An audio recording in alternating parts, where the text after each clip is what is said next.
ගොඩක් ආදරෙන් ඔයාලා හැමෝම අපේ channel එකට පිළිගන්නවා. ඉතින් අද කියලා දෙන්නේ ජෙලටින් මිශ්‍ර කරගෙන යෝගට් හදන හැටි, ඒ වගේම ජෙලි යෝගට් හදන හැටි, ඒත් එක්කම ජෙලි හදාගන්න හැටි. ඉතින් ඔයාලා මේ වීඩියෝ එකට කැමති නම් එහෙමත් නැත්නම් අපේ channel එකට අලුත් නම් මොනවා හරි දෙයක් ඉගෙන ගන්න ලැබුණා නම් අපේ channel එක subscribe කරලා එකතු වෙන්න. ඒ වගේම ඔයාලත් මේ විදියට හදාගෙන රස කොහොමද කියන එක අපිට කමෙන්ට් කරන්න. එහෙනම් අපි වීඩියෝ එකට ගිහින් බලමු කොහොමද මේක හදාගන්නේ කියලා. මෙතනදී මම අරන් තියෙන්නේ මීකිරි ලීටර 2ක් තමයි අරන් තියෙන්නේ. මේවා මේ දොවන තැනකින් දැන් දොවාගත්ත ගමන්ම තමයි මේ අරන් ඇවිල්ලා තියෙන්නේ. ඔයාලට මීකිරි හරි එළකිරි හරි දෙකෙන් එකක් පාවිච්චි කරන්නත් පුළුවන්. ඒ වගේම ෆ්‍රෙෂ් මිල්ක් පාවිච්චි කරන්නත් පුළුවන්. උණු කරද්දී තමයි මේ වර්ග දෙකේ වෙනස තියෙන්නේ. ඒ කියන්නේ ෆ්‍රෙෂ් මිල්ක් උණු කරන ප්‍රමාණය අඩුයි. මේ වගේ දොවාගත්ත කිරි උණු කරන වෙලාව වැඩි. ඊට පස්සේ අරන් තියෙනවා මීකිරි. මේ තියෙන්නේ මොඳවගත්ත මීකිරි. මම මුහුන් එක හැටියට තමයි මීකිරි පාවිච්චි කරන්නේ. යෝගට් හෝ මීකිරි තමයි ගන්න ඕන.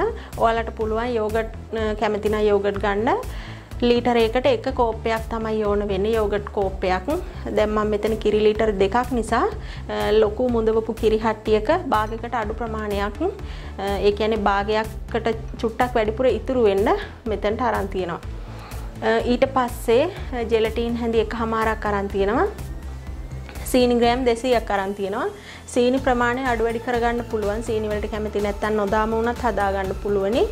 අපි කලින් ජෙලටින් දාලා නැතුව යෝගට් මොඳව ගන්න හැටි හදලා තිබුණා. ඒ වීඩියෝ එක ඔයාලා බලන්න. ඒත් එක්කම ඉල්ලීම් තිබුණා ජෙලටින් එකතු කරගත්තාම කොහොමද හදන්නේ කියන එක ගැන. ඒ නිසා තමයි මේ ජෙලටින් එකතු කරලා මේ යෝගට් එක හදන්නේ. ඒත් එක්කම මම මේකෙනුත් ගිය පාර වීඩියෝ එකේ වගේම මම මේ පාට තුනකින් ජෙලි අරන් ඇවිල්ලා තියෙනවා. ඒ ටිකත් එකතු කරගෙන තමයි හදාගන්නේ. මෙතනදී අපිට මේ ජෙලි එක දැන් උවමනා වෙන්නේ නැහැ. පැය 14කට පස්සේ තමයි අපිට යෝගට් එක සෙට් වුණාට පස්සේ තමයි ජෙලි එක ඕන වෙන්නේ. ඒ නිසා ඒක පෙන්නුවා විතරයි. අපි හෙට තමයි මේක හදාගන්නේ. මුලින්ම අපි කිරි ටික හොඳට උතුරව ගමු. මම දැන් මේක ලිපේ තියාගෙන තියෙන්නේ. තාම රත් වෙලා නැහැ.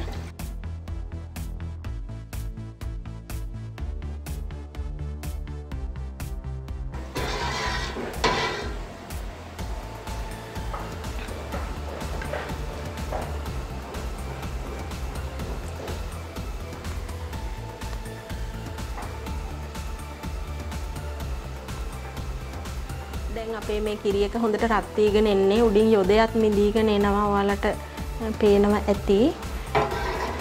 අපි හොඳට හැඳි ගාගෙන උණු කරගමු. කිරි එක ලිපේ තියලා වෙන කොහෙවත් යන්න බෑ. උතුරලා යනවා. ඒ නිසා කිරි එක ලිපේ තියපු වෙලේ ඉඳන්ම ළඟ ඉන්න ඕනේ. අපි මේ වෙලාවේදී අපේ සීනි ටිකත් එකතු කරගමු. මං කලිනුත් කිව්වා වගේ සීනි අත්‍යවශ්‍යම දෙයක් නෙවෙයි. ඒ වුණාට අපි මේක ව්‍යාපාරයක් විදිහට කරනවා නම් සීනි දාන්න ඕනේ. ගෙදර හදාගන්නදී හරි සීනි අගුණ කෙනෙක් ඉන්නවා නම් හරි සීනි එකතු කරන්න වමනා වෙන්නේ නැහැ.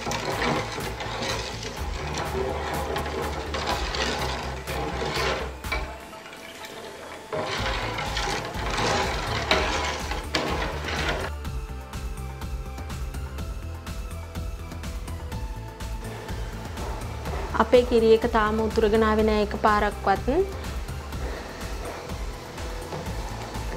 මේ විදියට ඉඩ තියෙන භාජනයක් ගත්තාම පිටපැත්තට යන්නේ නැතුව අපිට උණු කරගන්න පුළුවනි.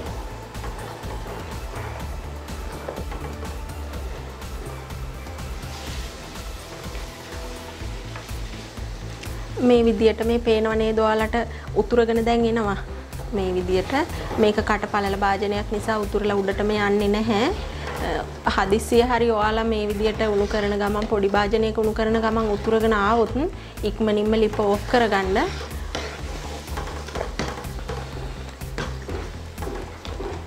ලිප ඕෆ් කරගෙන නැවත දාගන්න පුළුවන් ලිප. නැත්නම් කිරි ටික උතුරලා යනවා.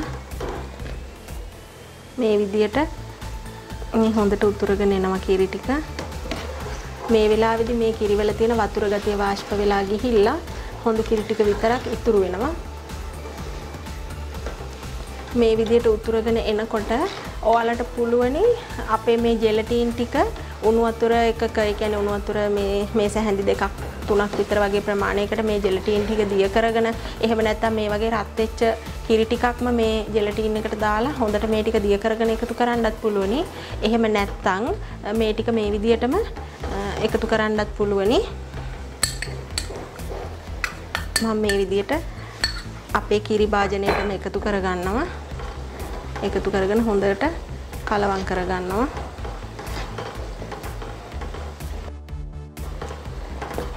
මේක දැන් එක වතාවයි උතුරගෙන උඩට ආවේ. මේක තව දෙතුන් වතාවක් විතර උතුරන්න ඕනේ හොඳට.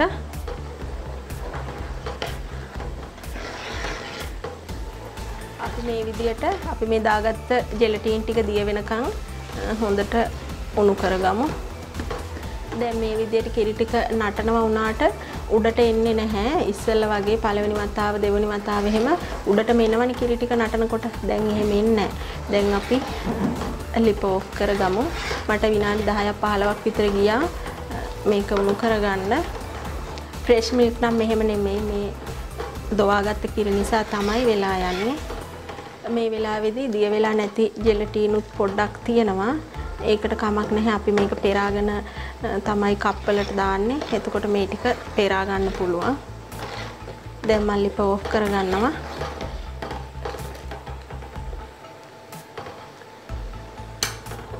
ලිප ඕෆ් කරගෙන අපි මේක නිවෙනකන් හැඳිගා ගන්න ඕනේ. මේ කිරිවල යොදය අයින් කරලා නැහැ. යොදේ උඩට මිදෙනවා. ඒ නිසා තමයි මේ විදියට හැඳිගා ගන්න නිවෙනකන්. නැත්තම් අපි පෙරනකොට යොදේ ඉතුරු වෙනවා අපේ පෙරා ගන්න එකේ. අපි ෆ්‍රෙෂ් මිල්ක් වලින් හදා ගන්නවට වඩා මේ විදියට අරගන්න කිරි වලින් හදා ගන්න එක ගොඩක් රසයි. මොකද ඒ වගේ ෆැට් අයින් කරලා තියෙන්නේ. මේ වගේ එහෙම නෙමෙයි. ස්වභාවික විදියට හැමදේම තියෙනවා. ඒ නිසා මම හිතනවා මේ විදියට රසවත් බව වැඩි කියලා.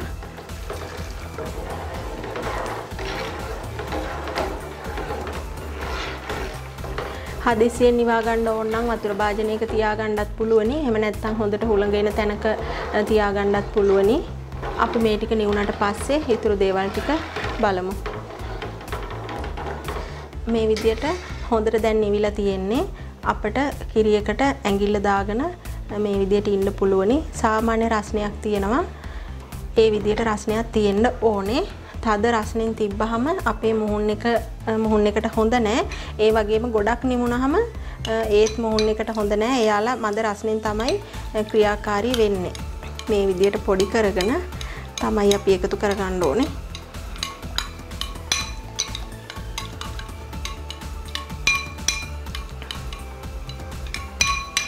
මේ විදියට හොඳට කලවම් කරගත්තා. අපි මේක එකතු කරගමු අපේ කිරියකට.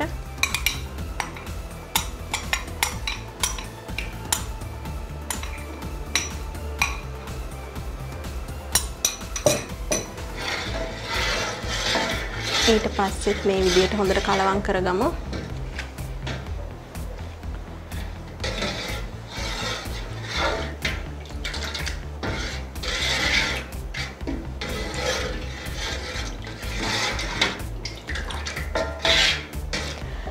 දැන් අපි පෙරා ගන්න ඕන මේක. ඒ කියන්නේ දිය වෙච්ච නැති ජෙලටින් තියෙන්න පුළුවන්, සීනි වල රොඩු තියෙන්න පුළුවන්. ඒ නිසා අපි මේක පෙරා ගන්න ඕනේ. මම මේ විදියට සේරම ටික පෙරා ගත්තා. ඊට පස්සේ මම මේක මිදෙන්න දාන්නේ මේ වගේ යෝගට් කප් වලට. යෝගට් කප් වෙන්නම ඕනේ නැහැ. ඔයාලා කැමති එකකට දා ගන්න පුළුවනි. අපි දැන් මෙතනදී ජෙලි යෝගට් හදන නිසා එකක් පුරව ගන්නම දාන්නේ නැහැ. මම මේ හැන්දෙන් එකක ප්‍රමාණයක් විතර තමයි දාන්නේ.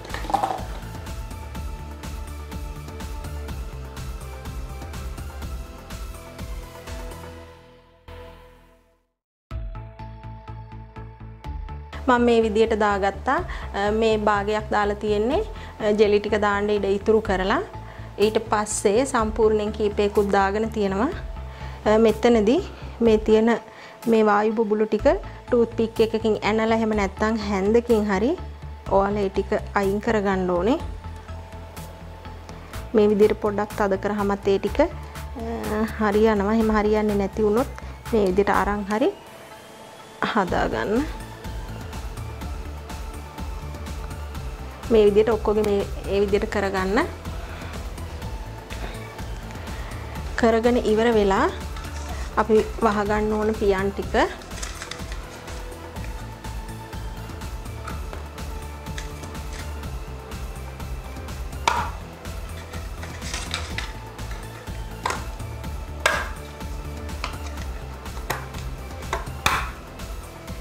ව්‍යාපාරයක් කරන කෙනෙක් නම් දන්නවා මේ කොහෙන්ද ගන්න කියලා. ඒත් නොදන්න කෙනෙක් අලුතෙන් පටන් ගන්න හිතන් ඉන්න කෙනෙක් ඉන්නවා නම් මේක කොළඹ පීපල්ස් පාක් එකේ තියෙනවා ගන්න පුළුවන්. මං හිතන්නේ ගොඩක්ම අඩු මුදලකට ගන්න පුළුවන්. කප් එකක් රුපියල් 3ක් විතර වගේ වෙන්නේ.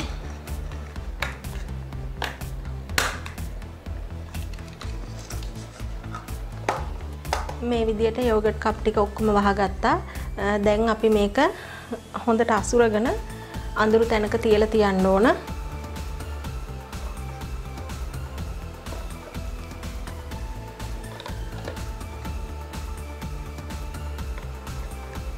අපි මේක මේ විදිහට තියනකොට වටපිටේ ගෑවෙන කිරි ටික පස්සේ ඒවා ඊගාවට ජෙලි ටික දානකොට පාවෙන්න වගේ බලනවා. ඒ නිසා පුළුවන් තරම් හොලවන්න නැතුවම මේ විදිහට අසුර ගන්න.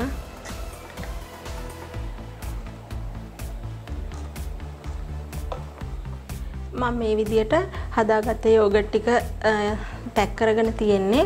දැන් අපි මේක අඳුරු තැනකින් තියලා තියන්න ඕන. පාවිච්චියට ගන්නේ නැති මේසයක් උඩින් හරි එහෙම නැත්නම් කොහොම හරි හෙලවෙන්න බෑ මේක. බොහොම නිදහසේ අඳුරු තැනක තියලා තියන්න ඕන පැය 14ක්. මම දැන් මේක අරන් ගිහිල්ලා තියා ගන්නවා. හොඳට මේක වෙන වෙනම මේක එකකින් වහන්න ලොකු බේසමක් මට නැති නිසා මම මේ දෙකම තනි තනි බේසම් වලින් වහගෙන හොලවන්න නැතුව තියා ගන්නවා. ඊට පස්සේ පැය 14කින් අපි බලමු කොහොමද තියෙන්නේ කියලා. මේ තියෙන පැය 14කට පස්සේ අපේ යෝගට් අපි බලමු කොහොමද සෙට් වෙලා තියෙන්නේ කියලා. මේ විදියට මේ හොඳට සෙට් වෙලා තියෙන්නේ. අපිට පුළුවන් මේක අනිත් පැත්ත හරවලා බලන්න. මෙහෙම කරලා තට්ටු කරත් වැටෙන්නේ මොකුත් වෙන්නේ නැහැ. ඊට පස්සේ මම දැන් මේකේ භාගයක් දාලා තියෙන්නේ අපිට ජෙලි එකතු කරගන්න ඕන නිසා අපි බලමු සම්පූර්ණයෙන් දාගත් එකක් කොහොමද තියෙන්නේ කියලා.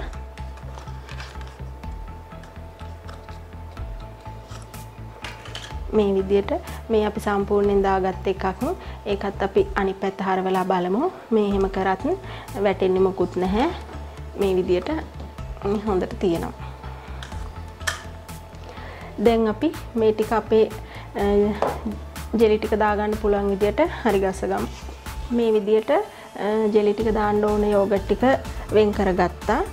එතනදී තව දෙයක් තමයි අපි දැන් මේවට දානකොට අපි සෙට් වෙන්න දානකොට මේ විදියට වටේට ගෑවිච්ච ඒවා තියෙනවා. ඒ ටික අපි අයින් කරගන්න ඕන. මම මේ වගේ සර්වියට් පේපර් එකකින් හිමීට අයින් කරගන්නවා මේ විදියට.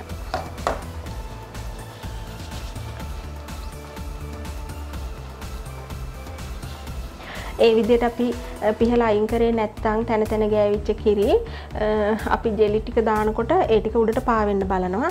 ඒ වගේම මේ පියන් උනත් හොඳට පිහලා තියා ගන්න ඕනේ. ඊට පස්සේ දැන් මම පාට 3කින් මේ විදිහට ජෙලි දිය කරගෙන හදාගෙන තියෙනවා. ජෙලි දිය කරගන්නකොට මම ජෙලටින් තේ හැඳි භාගයක් එකතු කරගෙන තියෙනවා. ඒ කියන්නේ මේ හැම එකකටම තේ හැඳි භාගය ගන්න එකතු කරගෙන තියෙනවා. මේ විදිහට දාලා තියෙන්නේ කඩේ ගන්න තියෙන පොඩි ජෙලි පැකට් එකට තමයි ජෙලටින් තේ හැඳි භාගය ගන්න දාලා හදාගෙන තියෙන්නේ. ඒක හදාගන්න හැටි ගොඩක් අය දන්නවා. මම හිතන්නේ පැකට් එකේ පිටපැත්තෙත් ඒක ගහලා තියෙනවා. ඊට පස්සේ මම මෙතෙන්ට වියලි මිදි අරන් තියෙනවා. පළතුරු කෑලි අරන් තියෙනවා. ඔය ටික දාලා තමයි දැන් අපි මේක ලස්සනට හදාගන්න යන්නේ. දැන් අපි පළතුරු කෑලි මේ විදිහට එකතු කරගමු. ඔයාලට උවමනා ප්‍රමාණයකට එකතු කරගන්න පුළුවනි. පළතුරු කෑලි වියලි මිදි එකතු කරන්නේ නැතුව වුණත් ඔයාලට ජෙලි ටික උඩින් එකතු කරගන්න පුළුවන්.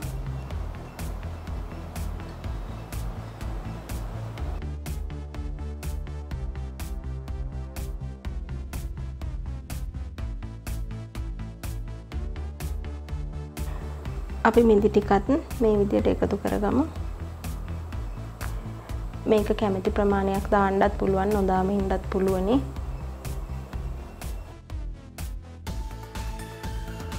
මේ විදිහට සේරම පළතුරු කෑලි මුද්ද රස පලන් දාගෙන ඉවරයි. දැන් අපි ජෙලි ටික එකතු කරගමු.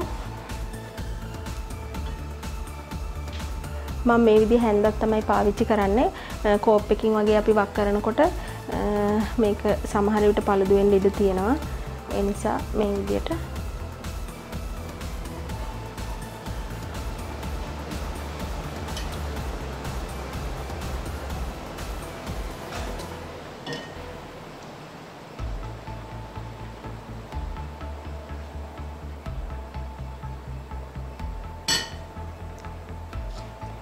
වටේට ගෑවිච්ච කිරි තියෙන ඒවා පිහුවේ නැත්තම් එහෙම මේ වෙලාවේදී ඒවා මේ ජෙලි එකෙන් උඩට පාවෙන්න බලනවා.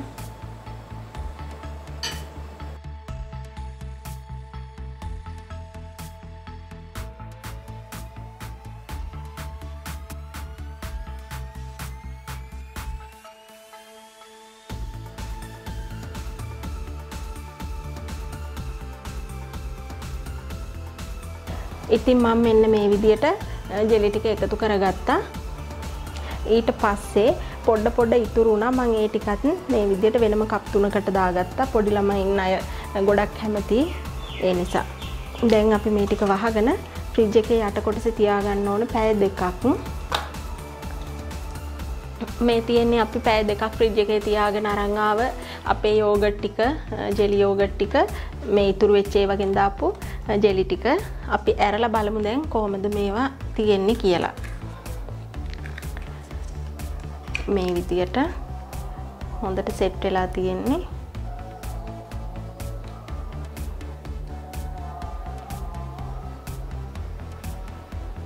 මේ විදියට මෙන්න. ඊට පස්සේ අපි බලමු කොහොමද අපේ ජෙලි යෝගට් කියලා.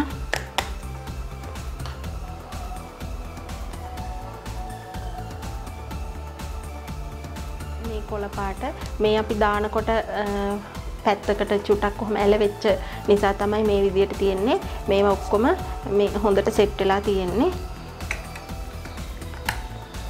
ඊට පස්සේ රතු එකකුත් බලමු. මේ තියෙන්නේ රතුත් ලස්සනට තියෙනවා. මේ විදියට මේ හොඳට තියෙනවා. ඊට පස්සේ අපි බලමු අපේ ජෙලි ටික කොහොමද කියලා. මේ විදිය මේක පිරෙන්නම දාගන්න මදි වුණා. මේකත් මේ හොඳට සෙට් වෙලා තියෙන්නේ. ඉතින් ඔන්න ඔය විදියට ජෙලටින් මිශ්‍ර කරගත්ත යෝගට් ජෙලි යෝගට් වර්ග 3න් අපි හදාගත්තා. ගොඩක් රසවත්. ඒත් එක්කම ඔයාලා ව්‍යාපාරයක් විදිහට මේක කරන්න හිතාගෙන ඉන්නවා නම් තවත් හොඳින් අධ්‍යයනය කටයුතු කරලා පටන් ගන්න කියලා කියනවා. එහෙනම් ඉතින් මේ වගේම තවත් අලුත් වීඩියෝ එකකින් අපි ආයෙ හමු වෙමු.